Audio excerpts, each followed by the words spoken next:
ஓம் ஸ்ரீ குருப்யோ நமகம். குருப்யோ நமகம்னு சொன்ன உடனே இன்றைக்கு வேறு வியாழக்கிழமை இவன் குரு பகவானை பற்றி தான் ஏதோ பேச போகிறான் அப்படின்னு நினச்சிட்டு இருக்கீங்க. அது மட்டும் இல்லைங்க, இன்றைய தினம் வேறு ஒரு ஸ்பெஷலான ஒரு விஷயம் இருக்குது. அது என்னன்னு சிந்திச்சிட்டே இருங்க. அதுக்கு முன்னாடி நம்ம சேனலை சப்ஸ்கிரைப் பண்ணாதவங்க தயவுசெய்து சப்ஸ்கிரைப் பண்ணுங்கள். சப்ஸ்கிரைப் பண்ணிவிட்டு தொடர்ந்து காணொலியை பார்க்காதவங்க இது போல் நல்ல விஷயங்களை ஏற்கனவே சொல்லிடுங்க.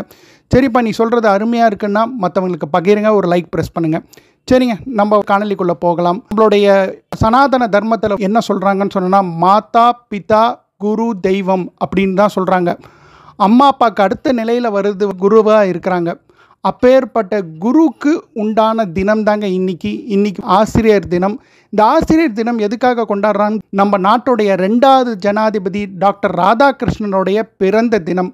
அவர் ஒரு ஆசிரியராக இருந்து ஜனாதிபதியாக ஆனதுனால மட்டும் இல்லைங்க, அவருடைய பிறந்த நாளை அவங்க ஸ்டூடெண்ட்லாம் ரொம்ப விமர்சையாக கொண்டாடணும் அப்படின்னு அவர் இருந்த காலகட்டத்தில் முயற்சி பண்ணுறாங்க. அப்போ அவருக்கு அதில் துளி கூட விருப்பம் இல்லை. அவர் என்ன சொல்லிடுறாருன்னா, நான் செய்த வேலை, நான் ஆரம்பத்தில் செஞ்ச வேலை ஆசிரியர், அந்த ஆசிரியர் தினமாக என் பிறந்தநாளை கொண்டாடுங்க அப்படின்னு சொன்னாங்க. அன்னிலேருந்து இன்னைக்கு வரைக்கும் நம்ம டாக்டர் ராதாகிருஷ்ணர் பிறந்த தினத்தை ஆசிரியர் தினமாக கொண்டாடுறோங்க. என்னுடைய வாழ்க்கையிலையும் சரி, இந்த ஆசிரியர்கள் இல்லைன்னா நான் எதுவுமே இல்லைங்க. என்னுடைய மிடில் ஸ்கூல் 6ஆம் கிளாஸ் படிக்கும் பொழுது நான் ஒரு டீச்சரை பார்த்தேங்க. அவங்கனால தான் நான் பிலோ ஆவரேஜ் ஸ்டூடெண்ட்லேருந்து ஆவரேஜ் ஸ்டூடெண்ட்டாக மாறினேங்க. அந்த டீச்சர் வேறு யாரும் இல்லைங்க, ரோஷினி மேடம்னு சொல்லிட்டு ஒரு டீச்சர். அந்த டீச்சர் தான் என்னுள் இருக்கிற திறமையை வெளிக்கொண்டு வந்து, அந்த திறமையை என்னை பிலோ ஆவரேஜ்லேருந்து ஆவரேஜ் கொண்டு போய் இன்றைக்கி நான் ஒரு நல்ல நிலைமையில் இருக்கிறேன்னா அவங்க தான் காரணம். அந்த மாதிரியே உங்கள் வாழ்க்கையிலையும் ஏதாவது ஒரு டீச்சர் மிடில் ஸ்கூலில் இருந்திருப்பாங்க, உங்களை ஒரு ஸ்டெப் மேலே தூக்கி வச்சுருப்பாங்க. அவங்க பேர் உங்களுக்கு தெரியும்னா கமெண்ட் செக்ஷனில் கமெண்ட் பண்ணுங்கள். அதே மாதிரி குழந்தை பருவத்தில், அதாவது எல்கேஜி டு 2nd ஸ்டாண்டர்ட் இல்லைன்னா 5th ஸ்டாண்டர்ட் வரைக்கும் பார்த்திங்கன்னா ப்ரைமரி ஸ்கூலில் படிச்சிருப்போம். அப்பயும் சில டீச்சர்கள் இருப்பாங்க, பெரிய அளவில் நம்மளுக்கு ஞாபகம் இருக்காது. ஆனால் எனக்கு ஞாபகம் இருக்குங்க. கீதா டீச்சர்னு ஒரு டீச்சர் இருந்தாங்க. நான் சாப்பாடு சாப்பிடும்போது ரொம்ப கஷ்டப்பட்டேன்னா அவங்க ஊட்டி விடுவாங்க, ஒரு தாய்மையோடு பார்த்துப்பாங்க. இன்றைக்கும் கீதான்ற பேர் சொல்லும் பொழுதெல்லாம் அந்த டீச்சரோட ஞாபகம் வரும்.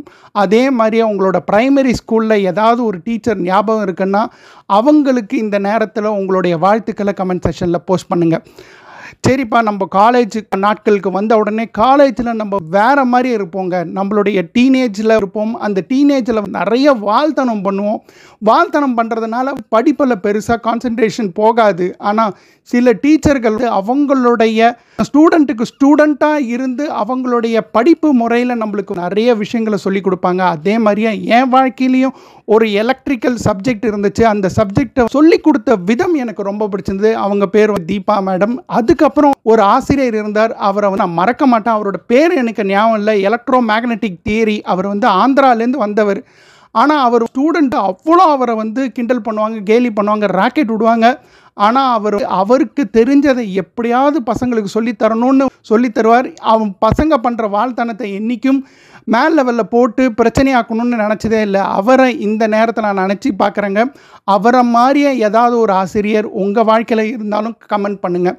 அது மட்டும் இல்லைங்க, வாழ்க்கையில் தொழில் அப்படின்னு நம்ம அடுத்த நிலையை அடையும் போது நம்மளுக்கு தொழில் சொல்லி தருவாங்க. இனிஷியலாக எப்படி ஒரு வேலையை செய்யணும் அப்படின்னு சொல்லி கொடுத்தது என் வாழ்க்கையிலையும் ஒரு குருவாக ஒருத்தர் இருந்தார், ஸ்ரீராம்.